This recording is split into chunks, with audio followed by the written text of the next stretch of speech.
네, 시청자 여러분 안녕하세요. 주상전화, 주식상담 전화. 오늘도 힘차게 출발해 보도록 하겠습니다. 여러분들의 영의정 아나운서 권재은, 아나운서 김세영입니다. 네, 오늘 시장은 다행히도 상승 마감했습니다. 외국인과 기관의 동반 매수세가 들어오면서 오늘 다양한 업종들이 상승했던 그런 하루였던 것 같습니다. 그러니까요. 뉴욕 증시에서도 기술주가 상승하고 있는데 그 와중에 내 종목은 왜 안 가지 고민하시는 분들 정말 많으실 것 같습니다. 그럴 때 저희와 함께 고민 나눠보시면 되겠죠. 네, 전화번호 바로 안내해 드리도록 할게요.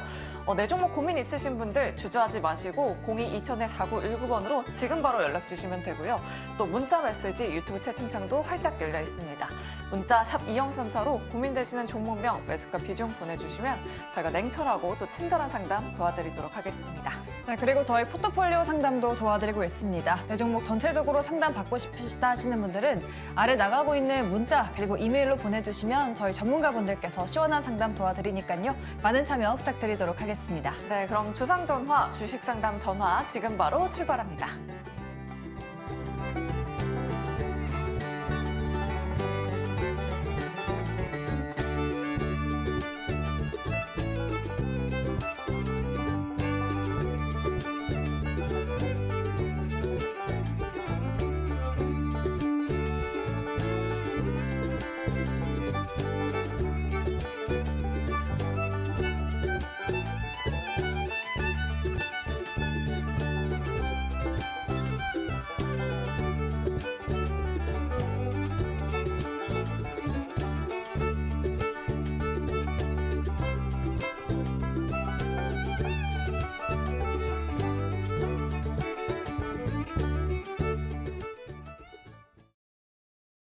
네, 오늘 시장 핫했던 이슈들 살펴보는 하루정정 시간입니다. 자, 오늘 여러분들의 고민 해결사가 되어주실 세 분 바로 소개해드리도록 할게요. 정재은 대표, 이지은 대표, 그리고 최진욱 본부장 모셔봤습니다. 세 분 어서 오세요. 맞습니다. 네, 오늘도 정말 다양한 섹터들이 움직였고 그래도 코스피, 코스닥 양대 지수 모두 상승 마감했습니다. 오늘 첫 번째 이슈부터 바로 만나보도록 할게요. 어디까지 올라가는 거예요? 입니다. 우리나라 국내 증시가 아니라 미국 증시 이야기입니다. 사실 나스닥 지수는 지금 연일 신고가 보여주고 있고 AI 관련된 모멘텀으로 상승 랠리 이어주고 있는데 국내 증시는 참 부진한 모습입니다. 네, 국내 증시 앞으로 좀 상방을 열어놔야 할지 아니면 박스권 장세 예상하는지 세 분 통해서 일단 팻말로 먼저 들어보도록 하겠습니다. 세 분 준비되셨으면 팻말 들어주시죠. 긍정 두 분과 부정 한 분이 나왔습니다. 그럼 일단은 긍정적인 의견부터 먼저 들어보고 싶은데요. 최진욱 본부장님께 한번 여쭤보도록 할게요. 사실 일본 증시도 지금 랠리 보여주고 있고 미국 증시도 좀 랠리 보여주고 있는데 국내 증시는 참 부진한 모습이거든요. 국내 증시 이렇게 디커플링 되는 이유 무엇일까요?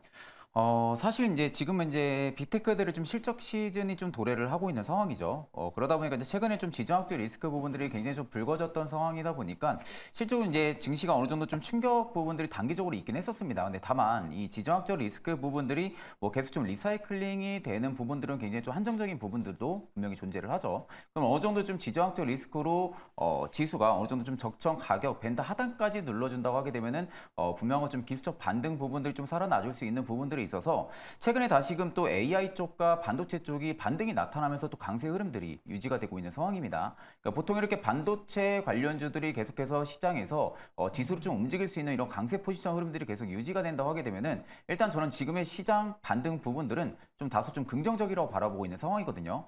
일단 지금 이제 빅테크 기업들이 좀 실적 시즌이 도래를 했다 보니까 실질적으로 이제 TSMC 같은 경우도 일전에 AI 쪽에 대한 수요 부분들을 좀 언급을 했었다와 같이 결국 지금 인텔 같은 경우도 실적 발표를 앞두고 있는 상황이고요. 그러니까 결국 앞으로 좀 AI 쪽에 대한 좀 이야기를 또 언급을 할 수가 있는 부분들도 존재를 할 수가 있습니다. 그럼 그렇게 되면은 결국에는 AI 관련주라든지 아니면 또 AI 반도체 관련으로 되어 있는 기업들 같은 경우가 좀 추가적인 상승폭 여전히 좀 개연성이 열려 있다고 보고 있는 상황이다 보니까 결국 지금은 이제 주도를 하고 있는 섹터에 충분히 좀 접근을 해보셔야 됩니다. 일단 좀 지정학적 리스크도 지금으로서 제로가 좀 끝났다고 보기는 다소 어렵지만 결국 지금 어느 정도 수급이 빠져서 이동을 해주는 부분들을 보게 되면은 보통 반도체 아니면 AI 쪽으로 좀 이동을 많이 해줍니다. 그렇기 때문에 오히려 좀 시장을 건전하게 위로 올려준다 하게 되면은 특히 좀 반도체 쪽이나 좀 AI 쪽에 좀 많은 수급이 몰리고 있는 양상들이 꾸준하게 포착이 되고 있기 때문에 좀 이쪽을 충분히 좀 공략을 해볼 가능성이 저는 좀 크다고 보고 있기 때문에 오히려 지금의 시장엔 좀 하락으로 좀 더 크게 눌린다거나 이런 부분들보다는 다소 좀 상방으로 올라갈 수 있는 개연성 여부가 조금 더 크게 열려 있다고 보고 있는 상황입니다. 네, 알겠습니다. 그럼 부정 팻말 들어주신 정재훈 대표님 의견도 한번 들어보도록 할게요. 오늘은 그래도 기관 쪽에서 수급이 들어왔는데 최근에 연기금이 계속해서 팔자세 보여주고 있습니다. 올해만 벌써 1조 원을 매도했다고 하는데요. 이런 영향도 있는 걸까요, 대표님? 우선 한국 시장이 중간에 좀 끼어 있는 그런 사항들이에요. 미국과 중국 사이에 끼어 있는 그런 사항들이죠. 그러다 보니까 급락이 좀 나오지도 않고 있는 그런 사항들이고 급등이 나오지도 않고 있는 그런 사항들입니다. 수출에 대한 규모가 중국에 대한 비중이 좀 많이 줄었다 하더라도 여전히 좀 중국 비중은 높은 그런 사항들이에요. 그러다 보니 주가는 좀 못 올라가는 그런 부분들이 좀 보이고요. 최근 들어서 올라가지 못했던 부분들이 여러 가지 좀 요인들이 있습니다. 뭐 지정학적 리스크도 있는 그런 사항들이지만 한국 기업들의 EPS 자체가 지금 하향 조정되고 있는 그런 사항들이에요. 그 영향이 지금 시장에 반영이 되고 있는 그런 사항들이고요. 또한 부분들을 좀 살펴보게 되면 사실 미국 쪽 같은 경우는 빅테크, 즉 인공지능을 기반으로 한 이 기업들이 좀 큰 폭으로 성장을 해 나가는 그런 모습들을 좀 보였고 상승을 했었죠. 근데 국내에서 실질적으로 이 인공지능 쪽에 있어서의 이 포지션을 좀 취할 수 있는 부분들은 하드웨어 쪽밖에는 없는 그런 사항들이에요. 즉 성장이 좀 갇혀 있다라고 좀 볼 수도 있을 것 같습니다. 시장 자체는 체질이 좀 상당히 약하다라고 좀 생각을 하고 있어요.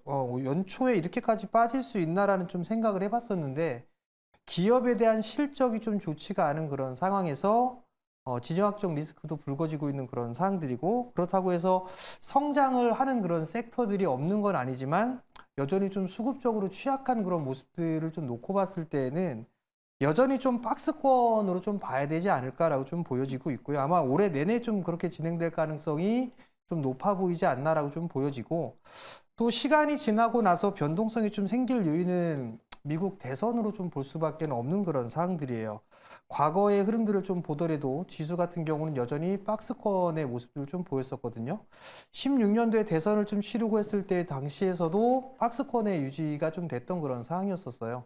그럼 결국은 수혜주와 좀 피해주로 좀 나눠볼 수가 있을 것 같고요. 그러면 결국 개인적으로는 대형 섹터들, 대형주들 같은 경우 시가총액 상위 종목군들 중에서 살만한 종목군들이 이렇게 눈에 띄지 않는다라는 거. 그렇다는 얘기는 지수적으로 봤을 때에도 크게 올라갈 만한 그런 입장은 아니다라고 좀 생각을 해야 될 것 같아요. 반도체 쪽도 이미 어느 정도 올라와 있는 그런 사항들이고 2차 전지 쪽 같은 경우도 상반기까지는 좀 상당히 힘들 것이다라고 전망들을 좀 많이 하고 있는 그런 사항들이에요. 그 상황에서 현대와 기아 수출이 좀 많이 됐던 그런 상황이지만 올해 같은 경우는 정체되어 있거나 약간 좀 하회하는 그런 성장을 좀 보일 것으로 예상을 하고 있고요. 그러면 실질적으로 지수를 끌어올릴 만한 그런 섹터들이나 이런 부분이 좀 부진한 그런 상황들이거든요. 그럼 결국은 종목장으로 좀 봐야 될 것 같아요. 테마장으로 좀 진행될 상황이 좀 높다라고 좀 보고 있고 그렇다면 발빠르게 좀 움직임을 좀 보이는 그런 종목군들 위주로 좀 보거나 그렇지가 않다라면 조금 여유 있게 좀 바라볼 수 있는 그런 시각이 좀 필요하지 않을까라고 좀 보여지고 요번에 좀 반등이 나오는 그런 모습들이 좀 보여지게 된다라면 일단 일정한 부분들에 있어 현금을 좀 만들 필요성이 있다라고 좀 생각을 하고 있고 그 주 요인이 만약에 싸다라고 인식을 했다라면 연기금 쪽에서 매도를 할 이유는 없을 거예요. 근데 올해 들어서 벌써 1조 원이라는 이상의 좀 매도가 나왔다라는 것 자체는 살 생각이 없다라는 얘기거든요. 국내 포트를 따져보더라도 아마 국내 주식 비중을 채우지 못한 부분들도 있어요. 그럼에도 불구하고 매도가 나오고 있다라는 것 자체는 일단 연기금 쪽에서도 시장에 있어서의 긍정적인 시각으로 보는 것보다는 부정적인 시각으로 좀 보는 게 좀 더 많지 않나라고 좀 보여집니다. 그렇다는 얘기는 시장에서도 반영되는 그런 부분들이 윗방향보다는 박스권으로 봐야 될 것 같고 종목장으로 좀 봐야 되지 않을까 그렇게 좀 생각을 하고 있기 때문에 좀 보수적으로 상반기는 적어도 보수적으로 좀 보는 게 좀 좋지 않을까 그렇게 좀 생각을 하고 있습니다. 네, 여러 가지로 참 우리 국내 증시 발목을 잡고 있는 요인들이 참 많은 것 같습니다. 잘 참고해 보시면 좋을 것 같고요. 또 당장 오늘 밤부터 이제 빅테크들의 실적 발표가 줄줄이 예정돼 있습니다. 뭐 테슬라를 비롯해서 IBM, 뭐 ASML, 넷플릭스의 실적 발표가 예정돼 있는데요. 우리 국내 증시에는 어떤 영향이 있을지 이지은 대표님 통해서 한번 들어보도록 할게요. 아무래도 뭐 테슬라 실적 발표가 참 중요하겠죠? 네, 아무래도 이제 테슬라를 통해서 2차 전지 업황의 전반적인 이런 부분들에 대한 조금 더 명확한 이런 방향성을 좀 예측을 할 수 있는 그런 계기가 될 수 있기 때문에 우리나라 2차 전지 관련주들에게도 분명히 좀 영향력을 많이 끼칠 거라고 생각이 됐고요. 또 AI 관련된 기업들도 지금 시장에서 AI와 반도체 관련주들 좀 잘 나가고 있는데 관련해서 이제 이번 주에 실적이 AI라든지 반도체 이쪽 기업들도 같이 실적이 예정이 되어 있기 때문에 아마 실적에 따라서 방향성 그리고 우리나라 기업들의 실적에도 좀 예측에 대한 좀 이런 기대감이나 이런 부분에도 좀 영향력을 많이 끼칠 거라고 생각이 좀 드는데요. 지금 시장은 올해 이제 지정학적 리스크도 있었고 좀 전반적으로 금리 인하에 대해서도 우리가 좀 기대했던 부분보다 좀 더 늦춰지면서 약간의 실망스러운 부분이 있었습니다. 그런데 지금 이제 어닝 시즌에 들어가면서 이제 실적이 굉장히 중요한 사건이 됐는데요. 지금 이슈가 된 거죠. 그래서 이번 실적에 따라서 아마 시장의 방향이라든지 그리고 섹터들의 이런 방향 이런 것들이 많이 바뀔 수는 있을 것 같은데 특히 저는 이제 AI나 반도체 이쪽은 좀 긍정적으로 생각을 하고 있습니다. 테슬라 쪽은 물론 이제 실적 발표 후에 향후에 대한 이야기가 어떻게 나오는지도 더 중요하게 이제 주가에서는 좀 작용이 되기도 하지만 당장의 실적 또한 지금 시장에서는 좀 굉장히 주목을 많이 하고 있는 AI 반도체, AI 쪽, 반도체 쪽 이쪽은 아마 우리나라에서도 굉장히 큰 영향을 미칠 거라고 생각을 하고 있고요. 그렇기 때문에 이번 주 이제 본격적으로 뭐 테슬라라든지 인텔이라든지 이런 기업들의 실적을 여러분들 좀 보면서 국내 주식도 같이 하셔야 되지 않을까라는 말씀 드리고 싶습니다. 네, 알겠습니다. 빅테크주들의 실적 시즌 관심 있게 지켜보시면 좋을 것 같고요. 자, 계속해서 두 번째 이슈로 바로 넘어가 보도록 하겠습니다. 바로 세법 시행령 개정입니다. 오늘 장 마감 직전에 세법 개정안이 발표됐습니다. 뭐 방산이나 반도체 등 다양한 세액 공제 내용이 담겨 있었는데요. 구체적으로는 방산 기업들이 R&D에도 이 40% 정도의 세액 공제가 추가될 거다라는 그런 내용이 담겨 있었습니다. 방산주들에게 긍정적인 모멘텀이 될 수 있을지, 방산주들 오늘 빠진 기업들 참 많았었는데 내일 시장에서는 좀 상승 열어둬도 될지 세 분 통해서 먼저 들어보도록 할게요. 세 분 준비되셨으면 팻말 들어주시죠. 월경정이 나왔습니다. 지금 유튜브 채팅창을 보니까 실적주를 맞아서 뭐 방산주 들어가셨다 하시는 분들도 계시고, 뭐 이것도 모멘텀이 될 수 있을 것 같아요. 정재훈 대표님께 한번 여쭤보도록 할게요. 방산주 좀 긍정적으로 봐도 괜찮을까요? 방산주들의 4분기 실적은 상당히 좀 좋을 걸로 저는 예상을 하고 있고요. 올해에서도 실적은 좀 좋지 않을까 그렇게 좀 예상을 하고 있는데 우선 단적으로 좀 말씀을 드려서 그 탄약 쪽을 좀 만드는 화학 쪽이죠. 풍산이라는 기업은 제가 알기로는 이미 27년도까지 캐파는 다 차여져 있는 걸로 알고 있어요. 수주는. 그 이외에 뭐 하나에로스페이스부터 시작해서 LIG 넥슨이나 이런 기업들 같은 경우도 수주 잔고가 좀 충분히 차여져 있는 그런 사항들이에요. 다만 증설은 좀 상당히 꺼린다는 거. 그 이유를 좀 살펴보게 되면 일할 사람이 좀 부족한 그런 상황들입니다. 수주는 좀 많은 상황이고 일할 사람이 없게 된다라면 매출에 대한 있어서 이 상한선은 좀 정해질 수밖에 없는 그런 상황들이에요. 그럼에도 불구하고 실적은 좀 좋을 걸로 예상을 하고 있고 일단 폴란드 쪽에 있어서 2차 수주라든가 이런 기대감도 있는 그런 상황들이고 중동 쪽에서도 무기 수출은 조금 더 이어지는 그런 모습들이 좀 나오지 않을까라고 좀 판단을 하고 있고요. 거기다가 이제 더 요즘 들어서 좀 봐야 될 부분들은 방산 쪽이 우주항공 쪽하고 엮여 있는 그런 섹터들이 좀 대부분이에요. 위성 쪽을 좀 봐야 된다라고 좀 생각을 하고 있거든요. 우주항공 쪽으로 같이. 그 이유가 어찌됐든 중국 쪽에서 최근에 나왔던 부분들은 전쟁의 필수다라고 하면서 저궤도 위성을 24,000개를 띄우겠다라는 그런 소식도 연초에 좀 있었습니다. 그만큼 저궤도 위성 쪽에서는 상당히 좀 중요한 역할을 좀 차지하는 그런 사항들이고, 또 하나는 6G를 하면서도 저궤도 위성에 대한 필요성을 좀 상당히 얘기들을 좀 많이 했어요. 그렇기 때문에 거기에 따른 수혜로 좀 받을 수 있는 그런 종목군들이 좀 좋지 않나라고 좀 보여지고요. 대형주들 같은 경우는 시총 상위 종목군들, 업종 대표주들 위주로 좀 보면 될 것 같고, 중형주들 같은 경우 대표적으로 AP위성이 중동 쪽에서 지금 위성사업, 통신사업을 좀 하고 있으니까 그런 기업들도 좀 괜찮을 것 같고요. 또 하나는 국내에서 좀 하고 있는 425 사업에 있어서의 대부분의 매출을 좀 차지하고 있고 수주를 받은 부분들은 세트레가이라는 중형주입니다. 하나 에어로스페이스가 인수를 하면서 이제 하나 계열사로 될 그런 상황들인데, 이런 기업들이 장기적으로는 성장할 폭이 좀 상당히 크다라고 좀 생각을 하고 있고요.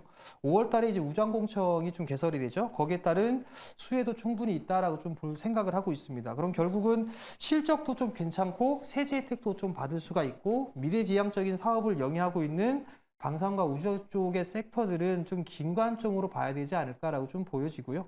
단기적으로 봐도 실적에 대한 추이는 계속적으로 좀 좋아질 수 있는 그런 상황에서 미래 먹거리까지 발굴을 하고 있는 그런 사항들이기 때문에 이들 섹터들은 단기적인 시각으로 좀 보는 것보다는 좀 중장기적인 시각으로 좀 바라보는 전력이 상당히 좀 좋을 거다. 그렇게 좀 말씀드리고 싶습니다. 네, 뭐 정부에서 투자도 하고 있고 이제 우주항공청 모멘텀도 있는 만큼 좀 중장기적으로 바라보자라고 이렇게 말씀해 주셨습니다.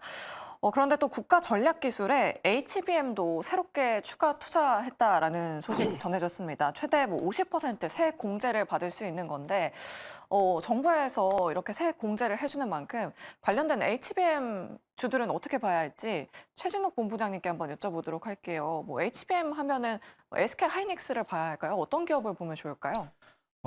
사실 지금 시점까지는 국내에서는 이제 아무래도 대장이라 할 수 있는 부분들이 아직은 좀 SK 하이닉스 쪽이 지금은 좀 점유율이 좀 많이 확보가 되어 있는 상태이긴 하죠. 일전에도 이제 SK 하이닉스 같은 경우도 이제 뭐 삼성전자가 이 HBM 쪽에 대한 사업을 키우기 전부터 SK 하이닉스 쪽이 계속해서 점유율을 확보했었던 부분들이 있었다 보니까 그 이제 후광 효과가 이제 작년부터 해서 좀 계속 들어오기 시작을 했던 겁니다.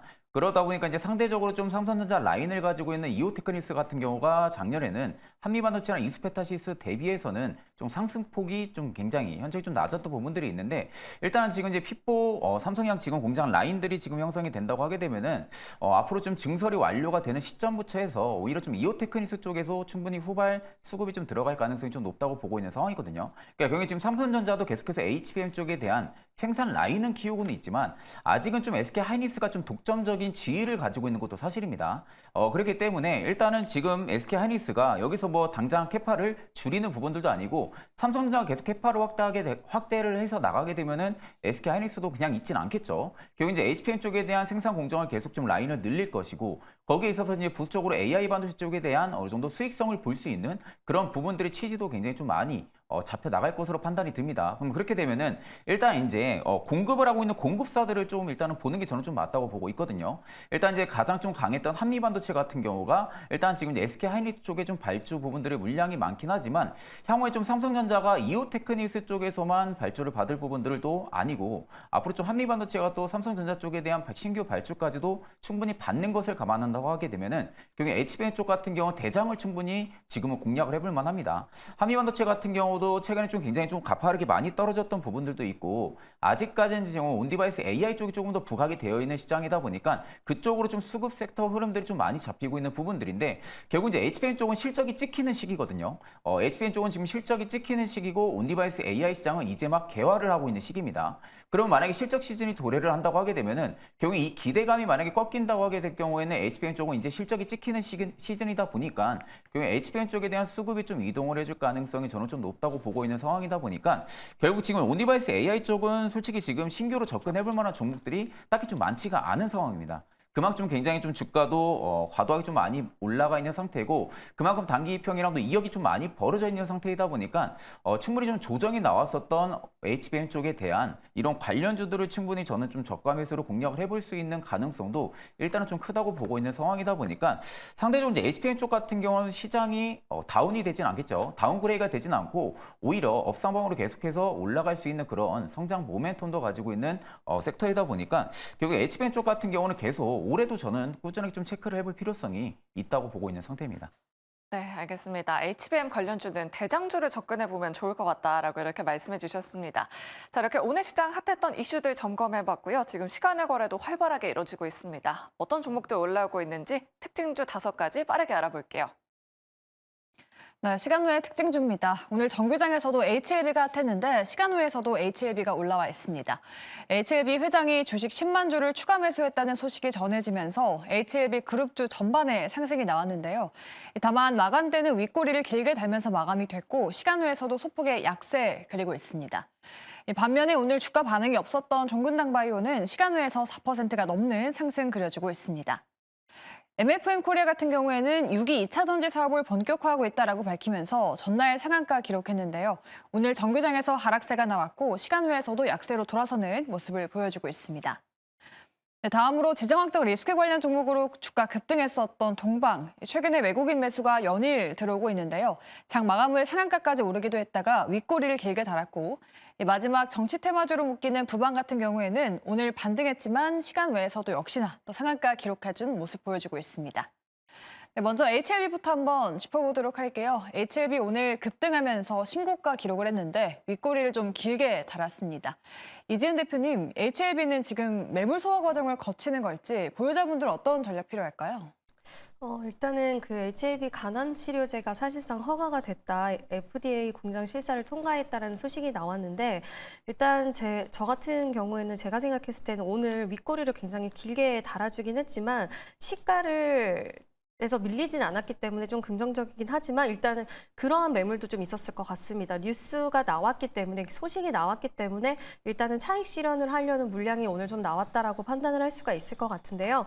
일단 보유하시고 내가 아직은 팔지 않았다 하시는 분들은 좀 더 보시는 부분도 저는 오늘 시가 이탈이 없었기 때문에 추가적인 탄력을 기대해 볼 수는 있겠지만 일단은 그거는 보유자분들의 영역인 것 같고 이제 바이오의 특성상 아무리 큰 소식이 나왔다고 해도 바이오 같은 경우에는 소식이 나오고 나서 의외로 빠지는 경우도 많거든요. 워낙 기대감을 가져가는 섹터이다 보니까 기대했던 부분의 소식이 좀 뒷받침이 되다 보면 오히려 매물로 나오고 차익 실현 물량으로 나오는 경우들이 좀 많기 때문에 일단은 HLB 신규 진입하시는 분들 좀 생각이 있다. 오늘 소식을 보고 이거 진짜 신규로 따라 들어가고 싶다 하시는 분들은 조금은 조심하셨으면 좋겠다라는 말씀을 드리고 싶고요. 보유하고 계시는 분들은 오늘 일단은 윗꼬리 많이 달리긴 했지만 추가적인 탄력도 나올 수 있는 가능성은 배제할 수는 없을 것 같습니다. 그냥 수급적인 측면에서. 그래서 만약에 추가적인 탄력이 한번 나온다고 한다면 그리고 지금 또 진양곤 회장이 이제 장내 매수를 해주고 주가에 대한 이런 의지라던가 이런 것들이 굉장히 센 사람이기 때문에 다시 한번 탄력 나와줄 수 있는 가능성이 있어서 그때는 좀 수익을 챙기고 나오시는 게 어떨까라는 의견을 드리고 싶습니다. 네. 대학바이오는 워낙 또 기대감으로 가는 테마이기도 하고 주가 변동성이 있기 때문에 그 부분을 유의하면서 전략 만들어 봐야 된다라는 말씀 전해 들어봤습니다. 저희 다음으로는 MFM 코리아라는 종목을 한번 보도록 할게요. 정재훈 대표님께 여쭤볼게요. 지금 전날에 6기 2차 전지 사업을 본격화한다라고 밝히면서 주가가 상한가까지 기록을 하기도 했는데 오늘은 하락 전환하고 시간 외에서도 지금 하락 중이거든요. 이 종목은 좀 어떻게 분석을 해볼까요? 2차 전지 사업을 하겠다라는 소식에 좀 상승을 했고 그러고 나서 오늘 상승을 좀 했다가 조정을 좀 받은 그런 사항들인데 굳이 해야 될까라는 좀 생각이 좀 듭니다. 2차 전지 쪽에 지금 업황 자체가 그렇게 썩 좋지가 않고 주가에 대한 흐름 또한 마찬가지로 그렇게 썩 좋은 부분들은 아닙니다. 그런 상황에서 이 재료로 움직임이 좀 나왔다라는 것 자체는 매도에 대한 기회로 좀 활용을 하는 게 좋지 않을까 그렇게 좀 생각이 좀 들고요. 사실 2차 전지 쪽하고 전혀 관련이 없어요. 관련이 없는 그런 상황이기 때문에 이 부분들에 있어서는 트레이딩 관점으로 좀 봐야 되지 않을까라고 좀 보여지고요. 하고 있는 사업 자체가 실적을 보더라도 그다지 좋다라고 좀 보여지지도 않습니다. 근데 어떠한 재료와 이슈 때문에 주가는 좀 3,000원대까지 상승을 했던 부분들이고 올해 들어서면서 급하게 빠졌던 그 부분들이라면 뭔가 인위적으로 움직인 그런 부분들이 아닌가라고 저는 개인적으로 좀 생각을 하고 있거든요. 그렇기 때문에 이 부분들 만약 반등이 좀 나오게 된다라면 저는 매도를 하는 게 좋지 않을까 그렇게 좀 생각을 하고 있습니다.